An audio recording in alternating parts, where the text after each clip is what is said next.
մեկ բարձրագույն մակարդակի ևս։ Ես պարզապես հարց եմ ուզում հղել այն ուժայիններին, ովքեր եկեղեցու դուռը փակել և ուզարկություն են անում այնտեղ։ Դուք վաղը, մյուս օրը կնունքներ անելու եք, ձեր հարազատների հոգեհանգիստ կազմակերպելու եք, պսակներ անելու եք եկեղեցում, ինչ սրտով եք մտնելու եկեղեցի, ինչպես եք մոմ վառելու, այսպես որ շարունակվի, անգամ այդ միջոցառումները անող չի լինելու, օրհնություն տվող չի լինելու։ Դուք սրա մասին մտածել եք, որ ձեր բարեկամների հոգու խաղաղության համար աղոթող չի լինելու։ Սա ողբերգություն է, սա արդեն ինչպես ասել է մեր շատ սիրելի սրբազանները,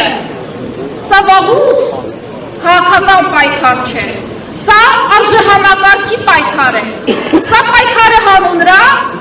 որ մեր բարեկամների, հարազատների հոգեհանգստի համար աղոթող լինի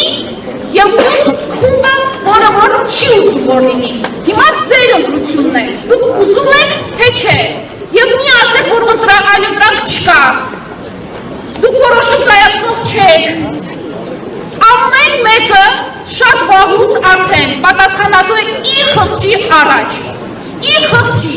որևէ արդարացում վաղուց արդեն չկա։ Եվ մենք շատ շատերս, տասնյակ հազարավորներս, 100 հազարավորներս համոզված ենք, որ այս իրավիճակը կարող է փոխել հենց Սամվել Կարապետյանը, ով որ այսօր կալանավորված է։ Եվ հենց սա գիտի այս իշխանությունը, դրա համար ենք մենք այսօր այստեղ, դրա համար են այսօր կալանավորված, նա շատ լավ գիտի, թե ովքեր կարող են իրավիճակ փոխել, դրա համար են գնալով ավելի են բարձրացնում բռնապետության իրենց դոզաները։ Հետևաբար, Սամվել Կարապետյանը խղճի բանտարկյալ է, Սամվել Կարապետյանը քաղաքական բանտարկյալ է, և մենք այստեղ պահանջում ենք